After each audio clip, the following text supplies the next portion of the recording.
Hai semua, perkenalkan nama saya Nilo Novitasari Catalina Priscilla Murti, NIM 1717-05-1204. Di sini saya akan menjelaskan mengenai teori akuntansi mengenai konsep neraca. Nah, di konsep neraca ini ada 3 subbab. Yang pertama adalah neraca, yang kedua adalah komponen laporan neraca, dan yang ketiga adalah bentuk-bentuk laporan neraca.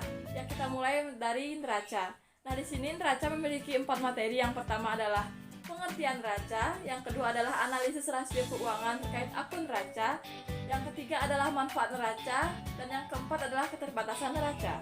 Oke, kita mulai dari pengertian neraca.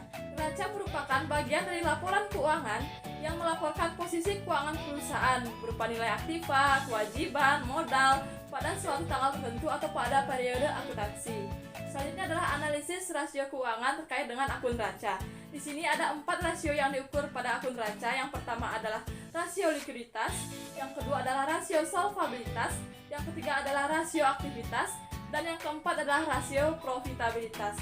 Nah, pada rasio likuiditas yang diukur adalah current ratio dan quick rasionya. Dan yang kedua adalah rasio solvabilitas, yang diukur adalah debt ratio.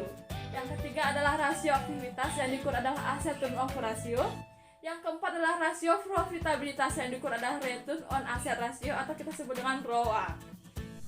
Selanjutnya adalah manfaat neraca. Di sini neraca sangat memiliki banyak manfaat bagi suatu perusahaan.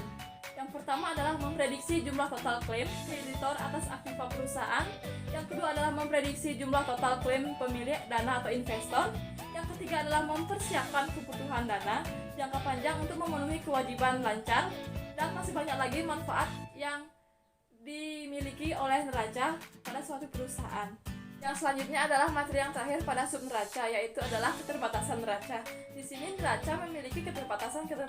Di antaranya adalah yang pertama adalah off balance sheet, yang kedua adalah biaya historis, yang ketiga adalah nilai tukar atau kurs, yang keempat adalah pertimbangan dan estimasi yang digunakan untuk menentukan berbagai pos yang dilaporkan dalam neraca.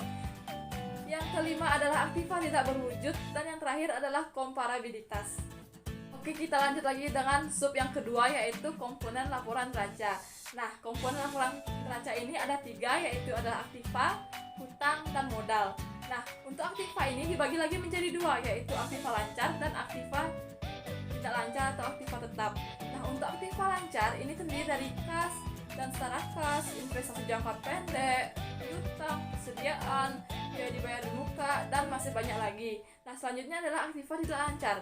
Nah, aktiva tidak lancar ini terdiri dari investasi jangka panjang, aktiva tetap, aktiva tidak berwujud, aktiva tidak lancar lainnya. Nah, komponen yang kedua dalam neraca yaitu hutang. Nah, hutang bisa dibagi menjadi 2, yaitu kewajiban lancar atau hutang jangka pendek, dan yang kedua adalah kewajiban tidak lancar atau hutang jangka panjang. Nah, untuk hutang jangka pendek adalah hutang yang jatuh temponya kurang dari 1 tahun, yang terdiri dari hutang wesel, hutang usaha, beban yang masih harus dibayar, pendapatan yang diterima di muka, dan hutang jangka panjang lainnya. Yang kedua adalah kewajiban tidak lancar atau hutang jangka panjang, yaitu hutang yang jatuh temponya lebih dari 1 tahun, yang terdiri dari hutang jangka panjang, kewajiban jangka panjang, kewajiban PPh yang ditangguhkan, dan kewajiban tidak lancar lainnya. Dan komponen yang terakhir dalam neraca yaitu adalah modal. Nah, modal ini terdiri dari modal pemilik, modal disetor, laba ditahan, saham treasury, dan akumulasi laba komprehensif lainnya. Nah, sekarang kita memasuki subbab yang terakhir, yaitu bentuk-bentuk laporan neraca. Nah, bentuk-bentuk laporan neraca ini juga ada 2, yaitu bentuk skontro dan bentuk stafel.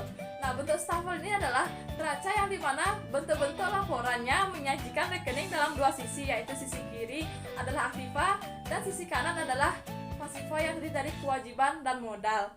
Nah, selanjutnya adalah bentuk stafel. Bentuk stafel merupakan laporan yang menyajikan rekening secara menyeluruh, yaitu berurutan, yang dimana mulai dari aktiva, pasiva, dan modal. Oke, sekian penjelasan dari mind mapping ini.